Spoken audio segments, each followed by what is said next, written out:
So gaya nga ng sinabi ko mga kaaga na i-upload ko yung kabuuan ng video. O magtataka kayo, wala akong baboy dyan. Dahil mayroon naman tayong ihahalang chicharon mamaya, kaya hindi ko nalalagyan ng baboy para hindi po mataas yung ating cholesterol masyado.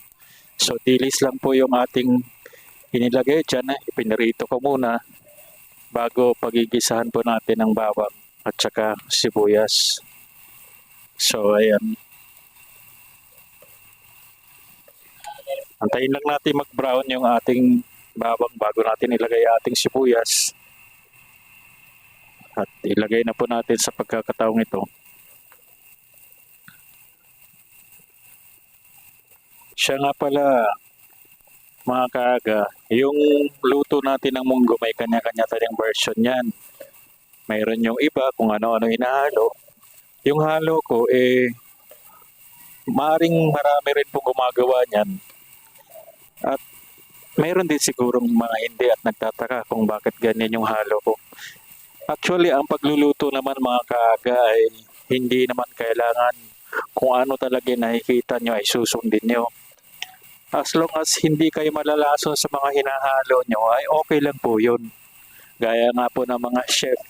Yun pong mga chef, formality na lang po na nag-aral sila sa isang culinary school. Pero, sila din po ang mga yan ay nag-iimbento din po ng kanilang mga luto, ng kanilang mga recipe. Kaya nga po na-imbento yung iba't ibang recipe dahil sa mga pag-iimbento ng iba't ibang tao at iba't ibang chef. So, kanya-kanya po yan. Baka po kasi meron na naman magtataka at magko-comment na, uy, ba't ganun yung halo ng munggo niya? Kakaiba. Pwede pala yun. Pwede po basta hindi nakakalason yung halo nyo. Minsan kasi nung nagluto ako ng kaldereta, may isang, actually nag-unfollow na siya ngayon. Kasi sinagot ko siya na depende po kasi sa inyo, version ko po kasi ito. Dahil nagtaka po siya na yung kaldereta ko ay meron pong peanut butter. Hindi naman po karamihan yun, kumbaga pampalapot lang at pampalasa na mayroon kang matitikman na ibang lasa.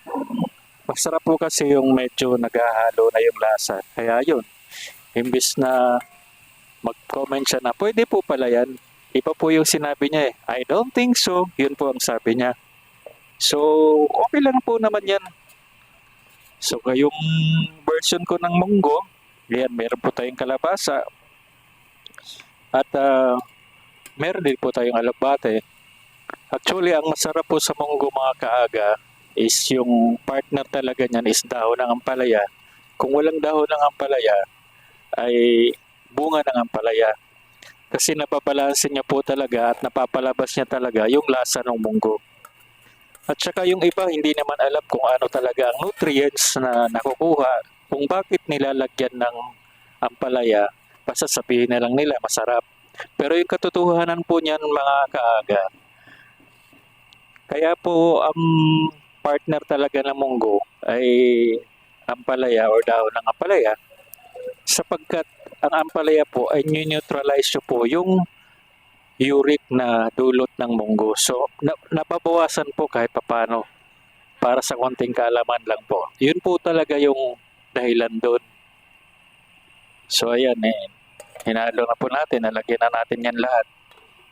Mamaya, aantayin na lang po natin na kumulo yan kasi ilalagay na natin yung ating alokbate. So, pagka kulo na po siya.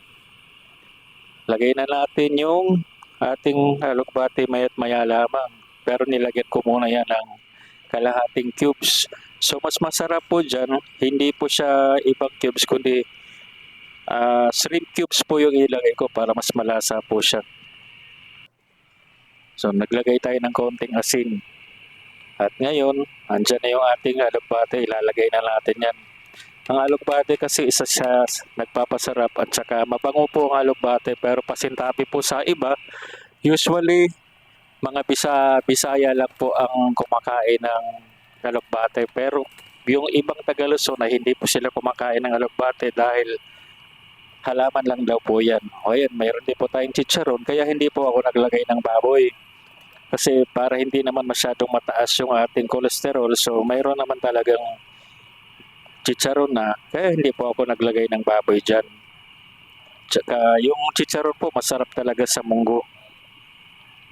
Kaya yan.